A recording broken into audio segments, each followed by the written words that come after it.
अस्सलाम वालेकुम। कैसे हैं आप सब? उम्मीद है कि आप सब खैरियत से होंगे। तो आज हम अपने लेसन यूनिट 17 की नई एक्सरसाइज शुरू करने जा रहे थे 17.4। तो इस एक्सरसाइज में हम वेन डायग्राम बनाएंगे। सही है। तो आप ये देख सकते हैं कि मैंने यहाँ पे कुछ लिखा हुआ है और कुछ डायग्राम भी बनाई हुई है। सही है। तो ये जो पहला सवाल है ये मैं आपको पढ़ देती हूँ कि if A and B are any two subsets of U then draw Venn diagrams in general of A union B, A intersection B, A symmetric difference B and A difference B if A and B are disjoint set. ठीक है। और इसके और भी part हैं, या मैंने लिखे नहीं है, मैं आपको पढ़ देती हूँ कि A and B are overlapping sets and A is subset of B. सही है। यहाँ पे 3 पार्ट दिए गए हैं। ठीक है। तो सबसे पहले एक्सरसाइज शुरू करने से पहले यहाँ पे आपकी बुक में भी वेन डायग्राम के बारे में कुछ वेन डायग्राम के बारे में कुछ लिखा हुआ होगा कि ये जो वेन डायग्राम होती है ज्योमेट्रिकल रिप्रेजेंटेशन के लिए इस्तेमाल की जाती है। तो इसके बारे में आपको कुछ बता देती हूँ, थोड़ा सा इंट्रोडक्शन दे देती हूँ कि आपकी बुक में भी लिखा है, उसी के हिसाब से बता रही हूँ कि जो वेन डायग्राम होती है वो एक जियोमेट्रिकल रिप्रेजेंट के लिए इस्तेमाल की जाती है। और ये जो वेन डायग्राम है ये एक मैथमेटिशियन थे जिनके नाम पे ये वेन डायग्राम का नाम रखा गया, जिनका नाम था जॉन वेन। इनके नाम पे ये रखा गया और ये इंट्रोड्यूस करवाई थी इन्होंने 1881 AD में। सही है। तो ये थी इसकी थोड़ी सी हिस्ट्री वेन डायग्राम की, जो मैंने आपको बता दी, आपकी बुक में भी है। सही है। तो इन्होंने कुछ सवाल दिए हुए हैं, हमें इसमें कुछ कंडीशंस दी गई हैं, उसके पार्ट्स दिए गए। जैसे हमें पहले तो ये दिया गया है कि ए यूनियन बी करें, फिर ए इंटरसेक्शन बी, फिर ए सिमेट्रिक डिफरेंस बी, और फिर उसके बाद ए डिफरेंस बी। सही है ना। तो सबसे पहले इसके लिए हमें पार्ट भी दिया गया है। 1 पार्ट में ये है कि ए और बी है वो डिसजॉइंट सेट है। ठीक है। जो ए बी है वो डिसजॉइंट सेट है। तो हमें और इन्होंने ये भी बोला है कि हमें ए यूनियन बी भी निकालना है। इन्होंने ये भी बोला है कि जो ए बी है वो सबसेट है यूनिवर्सल सेट का, तो हमें उसके इस हिसाब से सेट इनके बनाने होंगे। तो मैंने यहाँ सेट नहीं बनाया, तो मैं यहाँ पे सेट बना देती हूँ। यूनिवर्सल सेट हमारे पास बनेगा 1 2 3 4 5 6 और 7। सही है। ये हमारे पास यूनिवर्सल सेट बन गया। इसके बाद यहाँ पे ए हमारे पास बना देते हैं हम 2 और 3, क्योंकि इन्होंने कहा था जो ए है वो सबसेट है बी का और यूनिवर्सल सेट का, और जो बी है वो बी, तो हम उसके हिसाब से बनाते हैं 4 5 6। सही है। तो ये दोनों सबसेट हैं, क्योंकि इन दोनों के यूनिवर्सल सेट का जो एलिमेंट हैं कुछ वो इन दोनों में आ रहे हैं। जैसे इसमें 1 2 3 आ रहा है और इसमें 4 5 6 आ रहा है। तो ये हमने सेट बना दिया। अब हमें इसको देख के हमारी वेन डायग्राम बनानी है। इन्होंने कहा जो ए बी है वो आर डिसजॉइंट है, मतलब इन दोनों सेट में आप देख सकते हैं इन दोनों सेट में कोई भी चीज़ कॉमन एलिमेंट इनमें कोई भी नहीं है, सेम एलिमेंट एक भी नहीं है। सही है ना। तो इसके लिए इसको देख के इस हिसाब से हमारी वेन डायग्राम बनेगी। आप देख सकते हैं जैसे मैंने वेन डायग्राम बनाई हुई है, जैसे मैंने ये ए है। और एक और बात, जैसे आप देख सकते हैं कि ये मैंने रेक्टेंगुलर बनाया है। ठीक है। आपकी बुक में भी ये लिखा हुआ होगा कि जो रेक्टेंगुलर होता है वो यूनिवर्सल सेट को रिप्रेजेंट करता है, और जो सर्कल या ओवल होता है वो सिंपल सेट को रिप्रेजेंट करता है। तो यहाँ पे ये जो आप देख सकते हैं जो रेक्टेंगुलर है ये यूनिवर्सल सेट को रिप्रेजेंट कर रहा है। यहाँ पे मैंने यू भी लिख दिया है। सही है। और जो ए बी होता है, जो सर्कल्स होते हैं वो रिप्रेजेंट करते हैं सिंपल सेट को। सही है। तो ये मैंने लिख दिए हैं। अब आप देख सकते हैं कि मैंने इन दोनों सर्कल्स को इसके अंदर बनाया, मतलब रेक्टेंगुलर जो है यूनिवर्सल सेट है उसके अंदर बनाया। क्यों? क्योंकि जो ए बी है वो सबसेट है यूनिवर्सल सेट का, इसके लिए मैंने रेक्टेंगुलर के अंदर ये 2 सर्किल बनाए, क्योंकि ए बी सबसेट है यूनिवर्सल सेट के। सही है। अब मैंने जो ए है, ए का सर्कल मतलब ए सेट और बी सेट अलग अलग लिखे हैं, ठीक है ना, अलग अलग बनाए। क्योंकि इन्होंने कहा जो ए एंड बी है वो डिसजॉइंट है, मतलब डिसजॉइंट सेट है, इन दोनों में कोई भी एलिमेंट सेम नहीं है, तो इसके लिए मैंने ये दोनों सर्कल अलग अलग बनाए, ठीक है, फासले पर। तो इतना आपको समझ आ गया होगा, सही है। तो अब हमारा जो पहली कंडीशन थी वो थी A union B. A union B हम कैसे लिखेंगे? ए यूनियन बी में जैसे आप देख सकते हैं मैंने इन दोनों को सर्कल किया है, क्योंकि हमें ए यूनियन बी लिखना है, मतलब इसके भी एलिमेंट लिखे जाएंगे और इसके भी एलिमेंट लिखे जाएंगे, तो ये दोनों शेड होंगे, सही है ना। तो यहाँ पे लिख देती हूँ ए यूनियन बी। तो हमारे पास आएगा 1 2 3 4 5 और 6। तो ये हमारे पास बन गया ए यूनियन बी, सही है। तो हमने अपनी पहले पार्ट मतलब इसकी पहले पार्ट की ये कंडीशन कर ली है। अब हम इसी मतलब पार्ट, ये जो हमने पहला पार्ट दिया है, इसकी दूसरी कंडीशन करेंगे ए इंटरसेक्शन बी। तो मैं यहाँ लिख देती हूँ, यहाँ पर है ए इंटरसेक्शन बी, सही है। तो यहाँ पे भी मैंने डायग्राम बनाई हुई है और आप देख सकते हैं कि दोनों शेडेड नहीं है। क्यों? क्योंकि इन्होंने कहा है कि ए इंटरसेक्शन बी करें। एक तरफ इन्होंने ये भी लिखा हुआ था कि जो ए और बी है वो डिसजॉइंट है, मतलब इन दोनों में कोई भी सेम एलिमेंट नहीं है, मतलब ये डिसजॉइंट सेट है। तो अगर हम इनका इंटरसेक्शन करेंगे तो हमारे पास इंटरसेक्शन क्या आएगा? सेट जो आएगा वो आएगा नल, ठीक है। मतलब इन दोनों में कोई भी चीज़ सेम नहीं है, इसके लिए दोनों में से कोई भी शेड नहीं होगा। तो यहाँ पे हम लिख देते हैं नल सेट, इम्पटी सेट, सही है। तीसरे पार्ट की तरफ चलते हैं जिसमें हमें दिया गया है एसिमेट्रिक डिफरेंस बी, सही है। एसिमेट्रिक डिफरेंस भी आपको पता होगा क्या होता है। एसिमेट्रिक डिफरेंस बी में हम जैसे यहाँ पे ए और बी है, इन दोनों में जो सेम होगा वो कट हो जाएगा और जो बच जाएगा दोनों सेट में वो लिखेंगे। सेम तो नहीं है तो कटेगा नहीं, और मतलब सेम तो इन दोनों में कुछ भी नहीं है तो कोई भी दोनों में से कोई भी कैंसिल नहीं होगा, लेकिन जो बच गए हैं उनको तो हम लिखेंगे। तो मतलब इन दोनों के सेट लिख देंगे। तो इसका मतलब है कि जो ए बी है वो दोनों शेडेड होंगे, सही है ना। तो A matrix difference B is equal to हमारे पास क्या आएगा 1 2 3 4 5 और 6। तो हमारे पास एसिमेट्रिक डिफरेंस बी का आंसर आ गया है, सही है। अब हम अपना 4 करते हैं, ठीक है। 4 कंडीशन करते हैं 4। तो इसमें है कि ए डिफरेंस बी, डिफरेंस निकालना है, मतलब दोनों में जो सेम होगा वो कैंसिल हो जाएंगे और जो रह जाएगा तो उसको पहले वाले सेट से लिख देंगे। जो मतलब एलिमेंट बचेंगे तो वो एलिमेंट उसके पहले वाले सेट से लिखेंगे। जैसे इन दोनों में सेम तो कुछ भी नहीं है, लेकिन हम जो एलिमेंट लिखते हैं वो पहले वाले सेट से ही लिखते हैं। तो पहला सेट है हमारे पास ए, तो मतलब हम सिर्फ ए सेट को ही शेड करेंगे, क्योंकि हम सिर्फ ए सेट का ही एलिमेंट लिखेंगे। तो मैं लिख देती हूँ ए डिफरेंस बी, ये गलत हो गया था।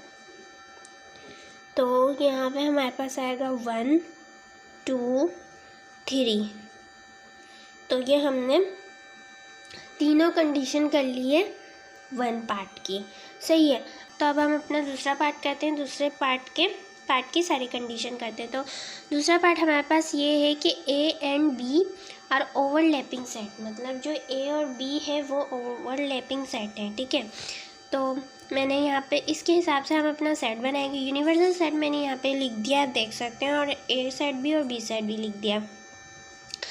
अब आप देख सकते हैं पहले वाली उसमें हमें दिया गया था जो ए और बी है वो डिसजॉइंट सेट है, मतलब ए और बी में कोई भी एलिमेंट सेम नहीं थे। लेकिन इन्होंने अब कहा है कि ओवरलैपिंग सेट है ए बी, मतलब इन दोनों में एक या एक से ज़्यादा जो है एलिमेंट इन दोनों में आ रहे होंगे एक जैसे।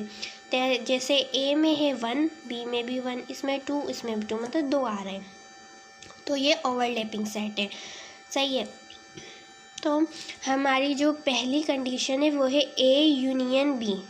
सही है। तो आप देख सकते हैं कि मैंने यहाँ पे डायग्राम बना दी ओवरलैपिंग सेट के हिसाब से। जैसे ऐसी डायग्राम क्यों बनाई है कि सबसे पहले ये तो आप समझ गए होंगे कि ये यूनिवर्सल सेट है और जो ए और बी है वो सबसेट है यूनिवर्सल सेट का। इसके लिए इस यूनिवर्सल सेट के अंदर मैंने ये सर्कल्स बनाए। क्योंकि ए जो बी है वो सबसेट है यूनिवर्सल सेट का, मतलब यूनिवर्सल सेट के कुछ एलिमेंट ए और बी में आ रहे हैं। सही है। अब दूसरी बात की मैंने यहाँ पे ऐसे सर्कल मिला के बनाए। क्योंकि जो ए और बी है वो एक दूसरे के ओवरलैप कर रहे हैं, मतलब ओवरलैपिंग सेट है ये दोनों। इन दोनों में कुछ एलिमेंट सेम है, जैसे इसमें 1 और 2। यहाँ पे आप देख सकते हैं, यहाँ पे मैंने लिखा हुआ है 1 और 2, मतलब दो एलिमेंट इसमें सेम है। सही है ना। तो इसके लिए मैंने ऐसे ओवरलैप किया हुआ इन दोनों को, क्योंकि ये ओवरलैपिंग सेट है। तो इसकी डायग्राम ऐसे बनेगी।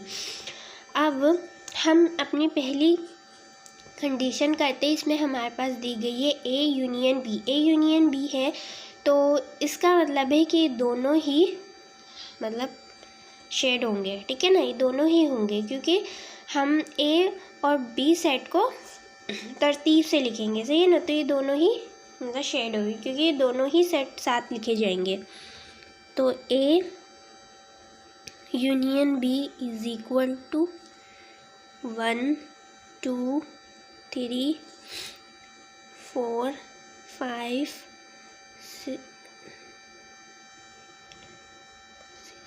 6 7 और 9। तो ये हमारे पास पहली हो गई कंडीशन। अब हम अपनी दूसरी कंडीशन की तरफ चलते हैं। दूसरी कंडीशन में हमें ए इंटरसेक्शन बी दिया गया है। ए इंटरसेक्शन बी मतलब हमें दोनों सेट में सेम एलिमेंट देखने। तो आपको पता है कि इन दोनों में सेम एलिमेंट क्या है, वो है 1 और 2। तो जो 1 और 2 है, आप देख सकते यहाँ पे 1 और 2 आ रहा है। सही। तो मैंने सिर्फ इस साइड को ही शेड किया, क्योंकि इसमें सिर्फ 1 और 2 ही सेम आ रहा है। और जो बाकी हैं, जैसे यहाँ पे आ गए 3 5 6, 3 5 9 यहाँ पे आ जाएगा, और 4 6 7 यहाँ पे आ जाएगा। तो यहाँ पे जैसे यहाँ पे 3 5 और 9 आ जाएगा, ये सेट इधर आ जाएगा, और यहाँ पे 4 6 और 7 आ जाएगा। सही है। तो लेकिन इन दोनों में सिर्फ 1 और 2 सेम है, तो सिर्फ इसको शेड करेंगे, क्योंकि सिर्फ इन दोनों को ही हम लिखेंगे। जैसे A intersection B is equal to 1 और 2। तो ये हमारे पास हो गया ए इंटरसेक्शन बी। सही है। अब हम अपनी तीसरी कंडीशन करते हैं। तीसरी कंडीशन में हमें दिया गया है कि ए सिमेट्रिक डिफरेंस बी निकाले। तो आप देख सकते हैं कि मैंने इसको और इसको ही शेड किया है, और जो बीच वाली है इनको शेड नहीं किया है। सही है ना। तो इसमें ये लिखा हुआ था एसिमेट्रिक डिफरेंस में आप जानते हैं कि जो दोनों में सेम होंगे वो कैंसिल हो जाएंगे, और जो मतलब दोनों में बच जाएंगे एलिमेंट वो हम लिख देंगे। देखिए, अब जैसे इन दोनों में 1 आ रहा है और इसमें 2 आ रहा है, तो ये दोनों कैंसिल हो जाएंगे, और जो बच जाएंगे एलिमेंट वो हम लिख देंगे। अब मैंने जैसे सिर्फ ये और ये हिस्सा शेड किया हुआ है। सही है। तो ये और ये हिस्सा इसलिए शेड किया जैसे यहाँ पे 1 और 2 आ रहा था। ठीक है। तो ये दोनों तो कैंसिल हो गए, तो ये तो लिखे नहीं जाएंगे, तो ये हिस्सा शेड भी नहीं होगा। अब यहाँ ये हिस्सा इसलिए शेड किया क्योंकि यहाँ पे ए के आ रहे थे 3 5 9, और यहाँ पे बी के आ रहे थे 4 यहाँ, और यहाँ पे बी के आ रहे थे, और यहाँ पे बी के एलिमेंट आ रहे थे 4 6 7। सही है। तो ये इसके लिए ये मतलब दो हिस्सा शेड हुआ है। तो अब इसका हम लिख लेते हैं एसिमेट्रिक डिफरेंस बी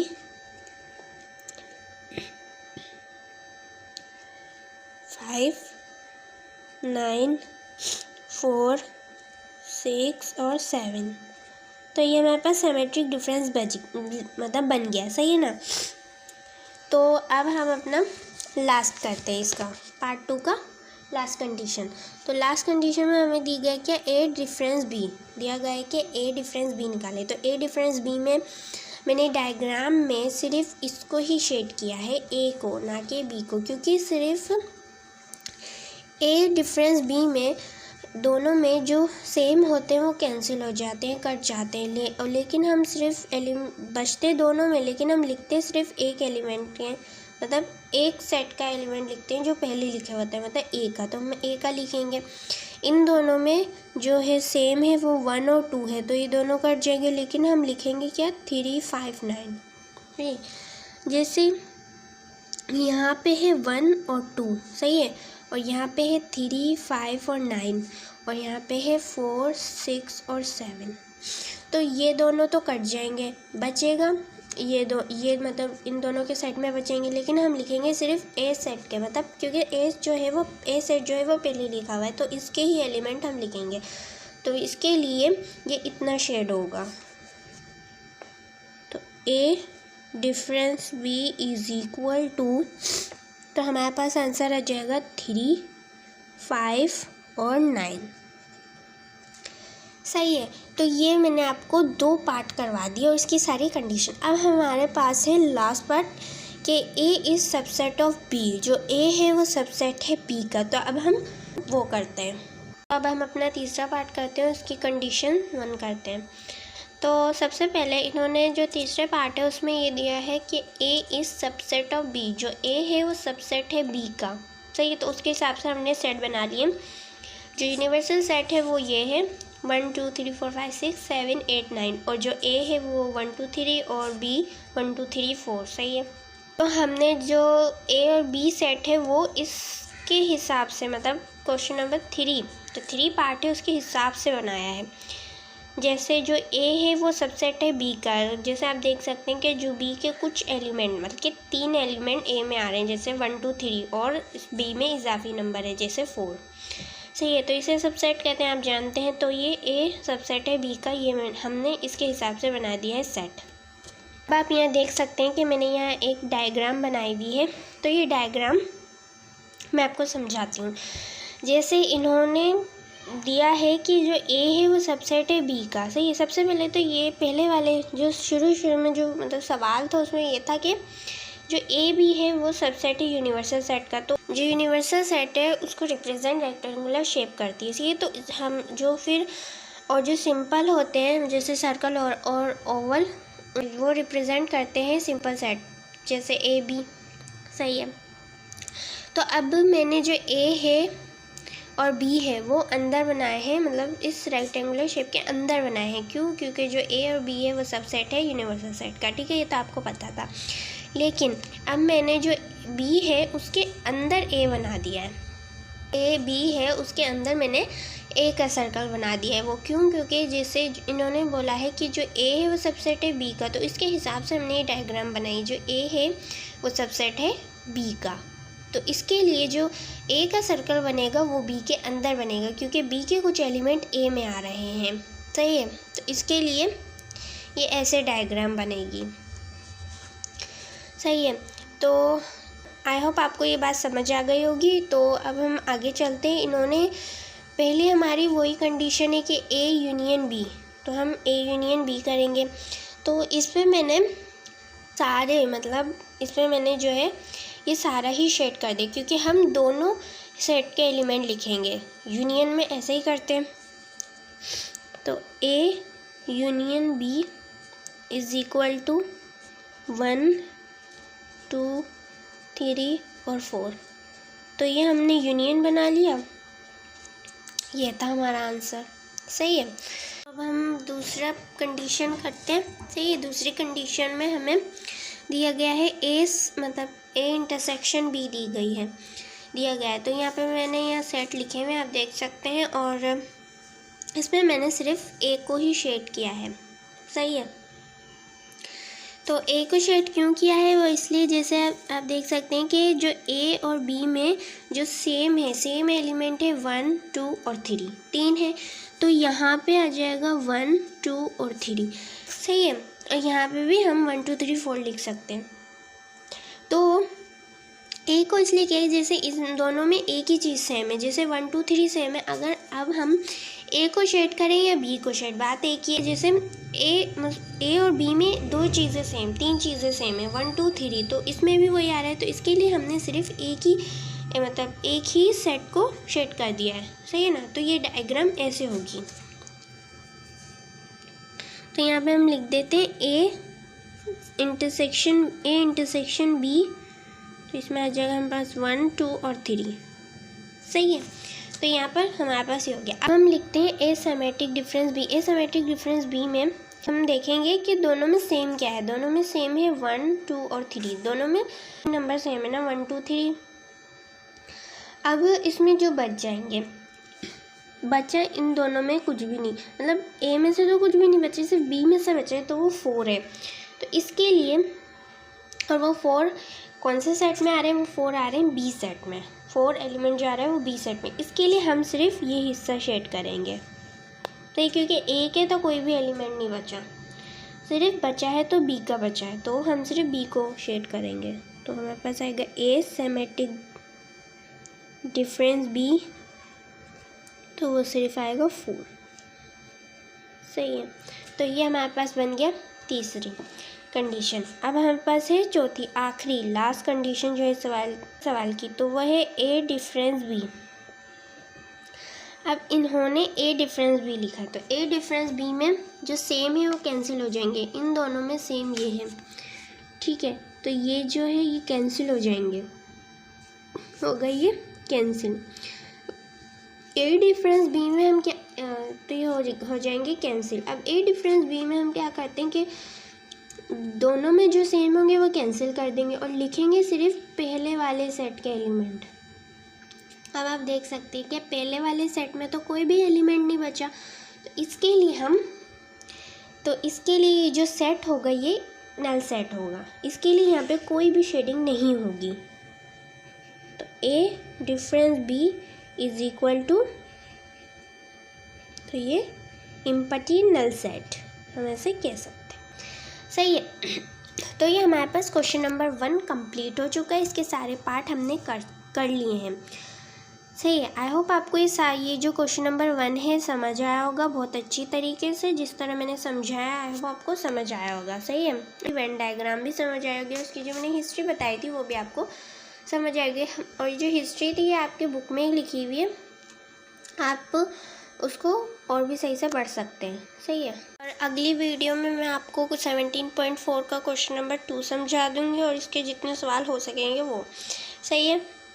और अगर आपको ये वीडियो पसंद आई हो और क्वेश्चन नंबर 1 भी समझ आया हो तो प्लीज़ लाइक कीजिए और सब्सक्राइब कीजिए मेरे चैनल को, और अपनी दुआ में याद रखिए। अल्लाह हाफिज़।